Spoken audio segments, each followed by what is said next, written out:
સૌથી પહેલો પ્રશ્ન આપણે 4 લેશું. 4 ને 5 બે લઈ લઈએ, એક જ વિડીયોમાં આવી જાય છે અને નાના દાખલા છે તો પહેલાં એ લઈ લઈએ. તો પ્રશ્ન નંબર 4 તમારો સંયુક્ત વીમા પોલિસીના હિસાબમાંથી લેવામાં આવ્યો છે. વીમા પોલિસીનો છે. એમાં આ દાખલો તમારા પાઠ્યપુસ્તકમાં ઉદાહરણ નંબર 7 પાન નંબર 260 ઉપર આપેલો છે, ગણેલો જ છે. તમે સમજેલા હશો પણ તોય 5 મિનિટમાં તમને સમજાવી દઉં. 3 પ્રકારની આમ નોંધ લખવાની છે, બાકી કાંઈ નથી. 3 વખત પૂછ્યું છે આપણે કે પ્રીમિયમની રકમ મહેસૂલી ખર્ચ હોય ત્યારે કેમ થાય, પ્રીમિયમની રકમ મૂડી ખર્ચ હોય ત્યારે આમ નોંધ કેમ થાય, અને સંયુક્ત વીમા પોલિસી સંયુક્ત જીવનમાં પોલિસી અનામત બને એવી રીતે હોય તો તેની કેવી રીતે આમ નોંધ થાય. તો 3 પ્રકારની આમ નોંધ આપણે જોઈએ. તો દાખલા નંબર ઉદાહરણ 7 તમારો પેપરનો પ્રશ્ન નંબર 4. એમાં નામ બદલ્યા છે. ઉદાહરણમાં લખે સપના, કલ્પના અને અર્પણા, અને આપણા પેપરમાં છે અર્પણ, દર્પણ ને તર્પણ. ખાલી નામ બદલ્યા છે, બાકી એક જ રકમ સેમ ટુ સેમ દાખલો છે, ગણેલો છે પાન નંબર 261-62 ઉપર. બરાબર છે. તો સૌથી પહેલા પૂછ્યું છે આપણને કે અર્પણ, દર્પણ, તર્પણ 2:1 પ્રમાણમાં નફો નુકસાન વેચતા ભાગીદારો છે. 1/1/21 રોજ 2000 વાર્ષિક પ્રીમિયમ ભર્યું, 20,000ની સંયુક્ત જીવન વીમા પોલિસી લીધી. સંયુક્ત જીવન વીમા પોલિસી એટલે ભાગીદારો પેઢીના હોય, એક જ વીમા પોલિસી એટલે બધા ભાગીદારો ભેગી હોય એટલે એને સંયુક્ત વીમા પોલિસી કહેવાય. અને પ્રીમિયમ છે એ પેઢીમાંથી જ ભરાય, કારણ કે આ પર્સનલ ન હોય, બરાબર, એટલે પેઢીનો ખર્ચ કહેવાય. તેનો હિસાબ વર્ષ 31 ડિસેમ્બર પૂરું થાય છે. તો કલ્પના, આમાં લખ્યું છે કલ્પના, જ્યારે તમારા દાખલામાં લખ્યું છે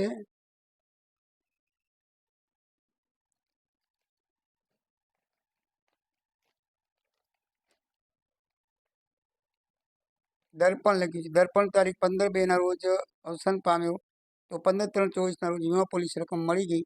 તો નીચેના સંજોગોમાં તેની આમ નોંધ કેવી રીતે થાય. તો પહેલી લખ્યું છે કે જો વીમા કંપનીની રકમ મહેસૂલી ખર્ચ તરીકે ગણાતી હોય તો તમે ભણી ગયા હશો.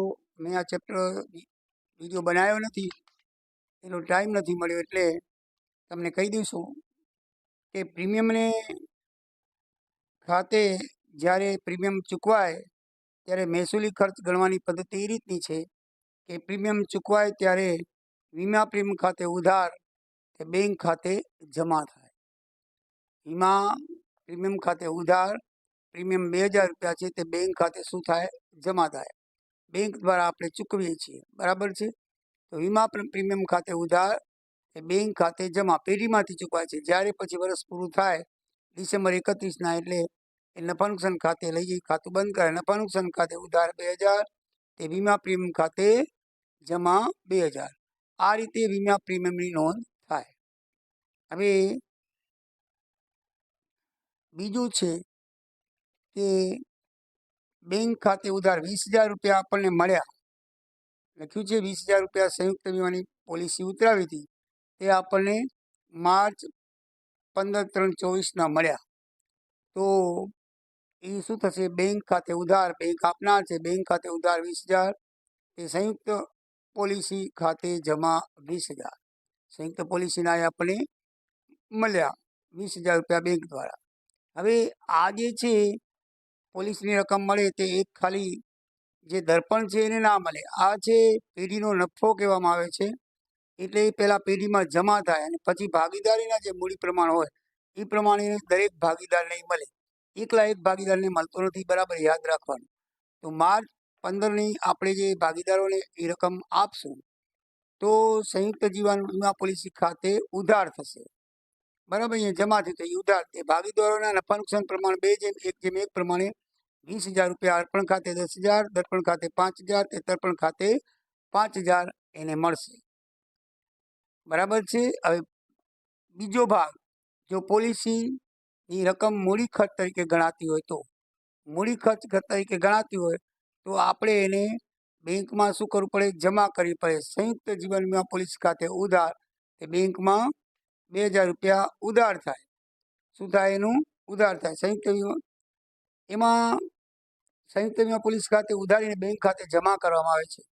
એવું મૂડી ખર્ચ તરીકે ગણવાનું હોય છે. બેંક ખાતે ડાયરેક્ટ આપણે વીમા પોલિસી આપણે વીમા કંપનીને આપીએ કે બેંકમાંથી આપીએ, બરાબર છે. એટલે બેંક ખાતે એ શું થશે?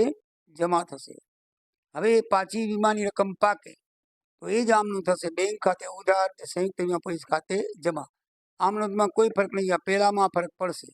અહીંયા જીવન વીમા પોલિસી ખાતે ઉધાર થાય છે, અહીંયા વીમા પ્રીમિયમ ખાતે ઉધાર થાય છે, સંયુક્ત જીવન મૂલ્ય ઉધાર થાય છે. બાકી બંને બેંક ખાતે જ આવે છે. ખાલી અહીંયા સંયુક્ત જીવો આવે છે, અહીંયા વીમા પ્રીમિયમ આવે છે. અહીંયા વીમા પ્રીમિયમ આવે છે જ્યારે આ મૂડી ખર્ચ કરીને સંયુક્ત જીવન વીમા ખાતે આપણે ઉધારવું પડે છે અને બાકી તો રકમ મળે એ પ્રમાણે થાય છે. ત્રીજી આમનું છે એ થોડીક ફરક પડશે કે ₹2000 છે એને 4 વર્ષ સુધી, એક 21ના લીધો તો 24ના એ ગુજરી ગયો, બરાબર છે. 4 વર્ષ સુધી એને પ્રીમિયમ ભરેલું છે. એટલે આમાં શું થશે કે 2000 એટલે 4 વર્ષના 8000 છે. તો 8000 છે એ પેઢી શું કરશે? એ પોતાનો જે ખર્ચ છે ને આ વીમા પ્રીમિયમની જે રકમ છે એમાંથી વાળી લેશે. એટલે બાકીના જે 12000 વધે ને એ નફો કહેવાય. એટલે 12000નું ભાગીદારી પેઢીના પ્રમાણે શું કરશે? પ્રમાણમાં વેચશે. તો 20000માંથી 8000 પ્રીમિયમ 4 વર્ષનું, બરાબર છે, બાદ થશે. એટલે ₹12000 વધ્યા. એ રકમ અર્પણ ખાતે, દર્પણ ખાતે, તર્પણ ખાતે 2:1:1ના પ્રમાણમાં જે પ્રમાણ આપ્યું છે આપણે 2:1:1 એના પ્રમાણની અંદર આપણે વેચી લેશું, બરાબર છે. તો આ થયું સંયુક્ત મૂડી ખાતે પ્રીમિયમ હોય તો.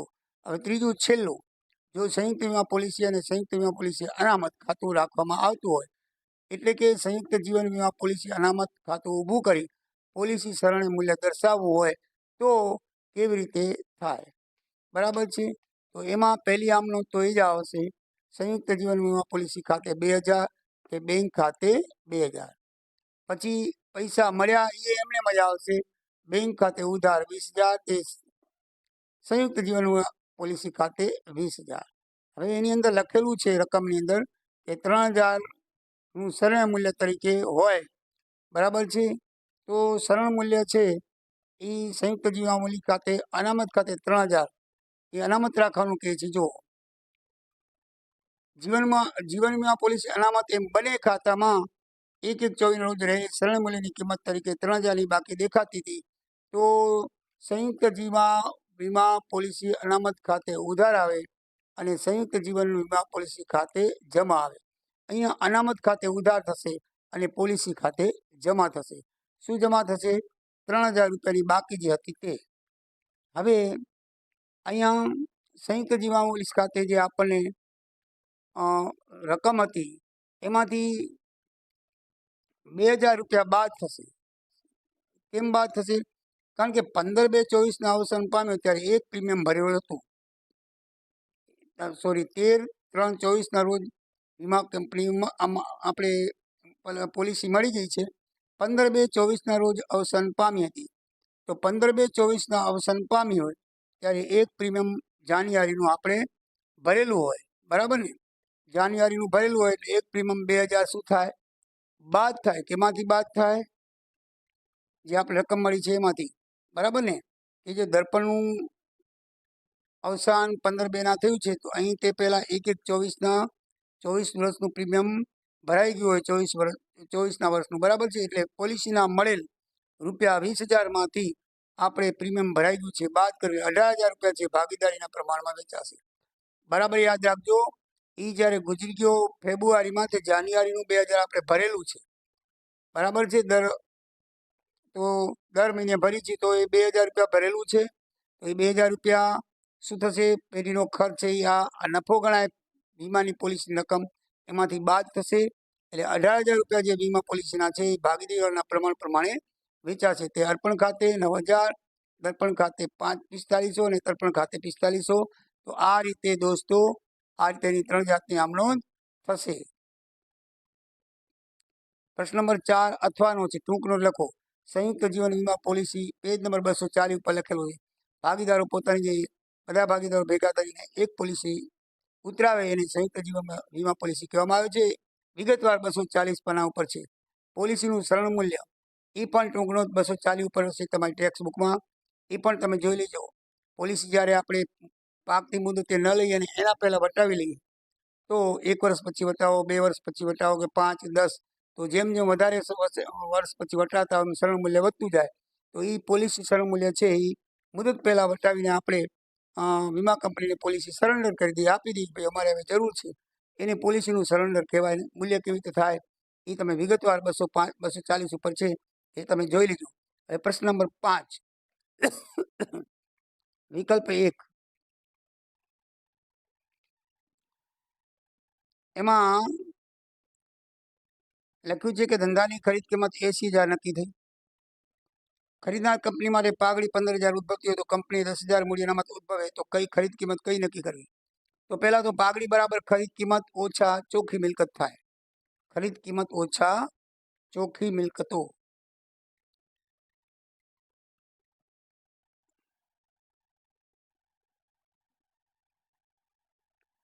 તો 80,000 ખરીદ કિંમત છે, 15,000 પાઘડી દાખલામાં દીધી છે, તો 65,000 ચોખ્ખી મિલકત હોય. કેટલી હોય? 65,000. ભાઈ એમાં એમ કે છે કે 10,000 રૂપિયા મૂડી અનામત રાખવું છે. તો ચોખ્ખી અનામતમાંથી 10,000 મૂડી અનામત બાદ કરો એટલે ખરીદ કિંમત 55,000 જવાબ આવે. આ 55,000 જવાબ તમારો સાચો છે. દાખલા નંબર 16, પેજ નંબર 112 તમારી ટેક્સ્ટ બુકમાં આપેલો છે. ફરક એટલો છે કે એ જે રકમ છે ને એના કરતાં અડધી તમારી પેપરમાં આપેલી છે. એટલે અડધી પેપરમાં આવે એટલે અડધો જવાબ આવે. એમાં જવાબ આવે છે 1,10,000. બરાબર છે. તો એનો અડધો 55,000 થાય. આપણે દાખલાની અંદર સેમ ટુ સેમ દાખલો છે, રકમ અડધી કરેલી છે, તો અડધો જવાબ આવશે 55,000. તો 55,000 રાઈટ છે. પછી બીજું છે, બીજી ખાલી જગ્યા છે કે ભાઈ સંયુક્ત જીવન વીમા પોલિસીનું વાર્ષિક પ્રીમિયમ 25,000 છે. જો ચોથા ભાગના અંતે સરળ મૂલ્ય 25,000 હોય તો કુલ ભરેલા પ્રીમિયમમાં કેટલા ટકા હોય? તો જો કુલ ભરેલું 4 વર્ષ સુધી 4 હપ્તા ભરેલા લખ્યું છે, બરાબર ને? ચોથા વર્ષના અંતે એટલે 4 વર્ષ સુધી ભર્યા, 25 ચોખ્ખું 100, 1 લાખ ભર્યા, એને બદલે આપણે 25,000 મળ્યા તો 100 એ 1 લાખ 100% કહેવાય. તો 25,000 કેટલા કહેવાય? તો 25% જવાબ આવે. તો બીજો વિકલ્પ છે 25,000, 25% જવાબ આવશે. દાખલા નંબર 16, પેજ નંબર 275 ગણેલો છે. બરાબર છે, તમે જોઈ લેજો. 25 જવાબ આવે છે. વિકલ્પ નંબર 3,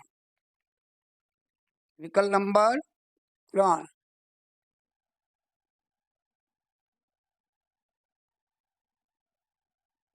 તો વિકલ્પ નંબર 3 ની અંદર